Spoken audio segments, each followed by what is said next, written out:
update for the day. Morning, folks. I just figured I'd give a quick update here. It's kind of dark in the shop. It's pretty early in the morning, so I'm not sure how much we'll actually be able to see. Let's try to turn the light on here. Ooh, there we go. I got the instrument cluster in. Of course, the string wheel's right in the way. There we go. So we got our tach, our temp, our oil pressure, temperature, and then a little bit farther over we got our retro fuel gauge I decided to use. I've got even an old style Chevy headlight, which is kind of cool. I use the stock turn signal indicators. As you can see, I still have a bunch of wiring left to kind of finish up, and I've got an old 70s Ford ignition switch here, so we'll have a Toyota Land Cruiser with Chevy engine and Ford ignition. As you can see, we've got a seat that kind of wants to go out the door. That's kind of neat. I've dropped the transmission down a little bit, and I've taken the back half of the doubler off. You can see we still got it on the jack here.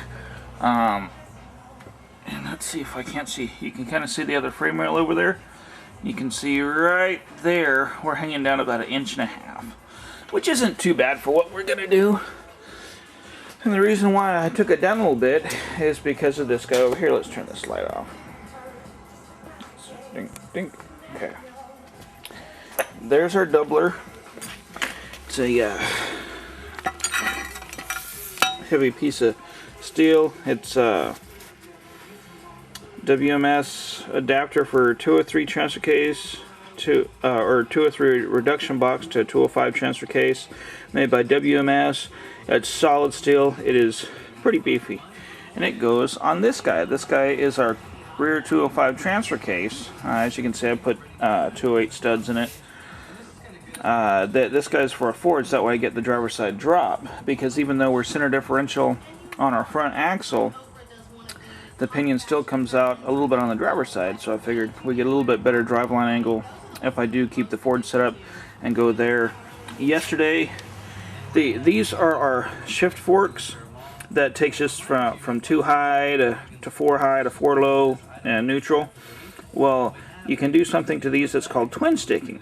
And what it does, instead of this one being the range stick and this one being your front drive, engage and disengage, well, now we get our rear axle engage, disengage, and we get our front axle engage, disengage. So instead of just having 2 high, 4 high, and 4 low, we get 2 high, 2 low, 4 high, 4 low, and front wheel drive high, front wheel drive low, and of course neutral. So that way, if we get in a sticky situation and we don't want to have our rear end driving, we can use just our front axle to pull us along. Or if we're having a hard time with power and we just want to go slowly over something, we can put it in 2-wheel drive low and just barely creep along. So I took and did that yesterday. Today I'll get the doubler adapter all finished. I've got our new shaft that goes between the 203 and the 205. I had to special order that guy, and it actually goes in. Bada bing! Even fits, isn't that nice? Now comes what I'm really kind of stressing out on here.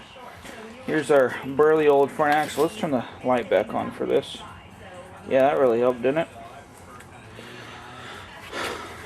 This is the conversion that we've done so far, and we've swapped it over to Dana 60 hub, so that we can use the Dana 60 lockout, so that way we can engage and disengage our front axle.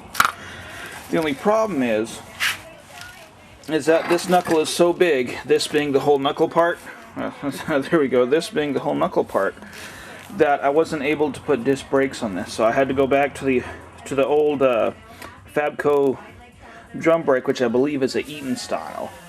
And the problem with that is that when you go through a big mud puddle, a lot of times these will get filled with water, and you won't necessarily have too much brakes when you come out of it. But this thing is so light compared to what these were originally made for that I don't think we're really going to have too much of a problem. Now what I'm trying to do is Let me grab our axle shaft here. I need... This is the part that's really causing us trouble. Here's our steering linkage that I have to finish, but we'll get back here. I need to go from that shaft to U-joint to this guy, which is going to turn our front tire here.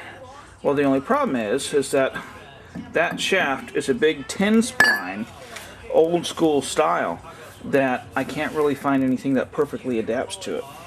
I did find a flange that, of course, is eluding me at the moment. Let's pause here and see if I can't find it real quick. This isn't the flange that I found, but this will give you guys a better idea.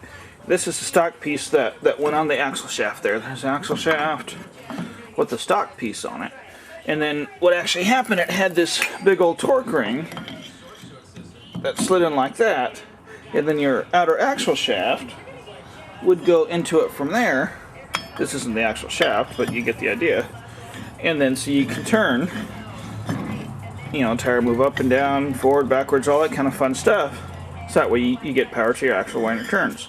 Well, instead of going with this big torque ring setup, which is kind of old school and really no way to grease that fitting right there for any kind of longevity, I want to swap to a U-joint, which will make it a lot smaller.